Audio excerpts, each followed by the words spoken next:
This is Brian, ScreenFiles.com in review. What I'm looking at today is Fear Street Part 2, 1978, directed by Lee Janiak. And like Part 1, I for the most part enjoyed it. And to restate those reasons, the first is continuity. Lee Janiak directed Part 1, Part 2, and I assume she's going to direct Part 3 as well. This continuity is important because imagine if James Gunn didn't do Guardians of the Galaxy Part 2.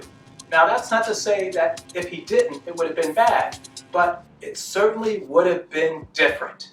Continuity is important. And I should mention, by the way, that Janiak also co-wrote the Fear Street trilogy. So you're getting a consistency, and that's really important to the overall presentation. The second reason I think that the two parts thus far work really well is thematically.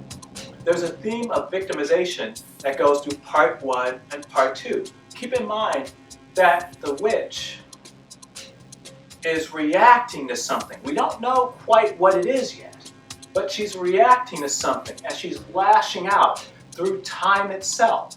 So she's doing that in Part 1. She's doing it in Part 2. Part 3 should be interesting because it takes place in the past. So therefore, what's the end game? In the sense that, is it there to right a wrong? Is it there to stop her from doing what she's done in the past, which has had these reverberations in the future? Is it there to prevent her from being harmed in the past? I have no idea of what is going to happen in the past, not really. Though it's interesting, and the way these themes carry through is just kind of fascinating. That being said, having seen Part 1 and Part 2, there's one problem I'm starting to have with it. Namely, remember I mentioned Scooby-Doo in my first review? It reminds me even more so with Part 2, except for this. It doesn't seem to be changing its structure from part to part. In other words, Part 1 is essentially the same as Part 2. The people involved may change. The location may change. But thematically speaking, it's the same thing. This really bothers me. And maybe this is because Fear Street is based on the work of R.L. Stine, who is a young adult writer. Though the payoff, I'm wondering when it's going to come. In the sense that Part 1 was mildly violent. Part 2 is mildly violent. Change up this formula somewhat.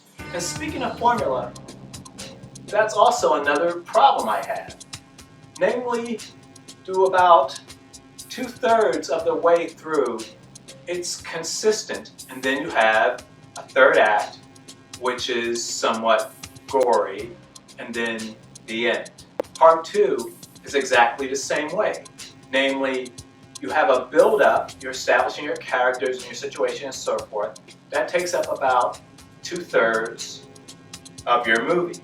And the last third is when things get interesting.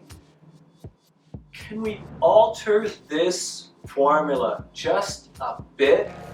It's become predictable and boring. And that's not to say everyone can really see through it. If you can't see through to its structure, you probably didn't notice how similar it is to Part 1. In which case, you probably enjoyed it quite a bit. If you can, that's where the problem is. It's essentially repeating itself in Part 2. As I said earlier, the people may change, the locations may change, but nothing else really does. It's the same thing. And this is where I wish there was some sort of payoff. Increase the level of violence. Increase something. Make this second part distinct from the first. The first was interesting. To see it repeated a second time, not so much. So that I'm not crazy about.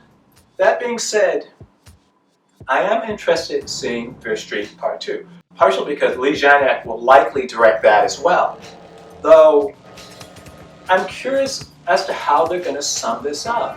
Because based on what I said earlier, I think it's highly unlikely they're going to go the route of Part 1 and Part 2. It would just make no sense. So, I hope they sew this up in a way that's satisfying and engaging. Though, having seen Part 1 and Part 2, I gotta admit, I'm a little leery. So what do you think? This is Brian with ScreenFiles.com and Review. Do you agree, disagree? Let me know down below. And as usual, consider a like or a follow.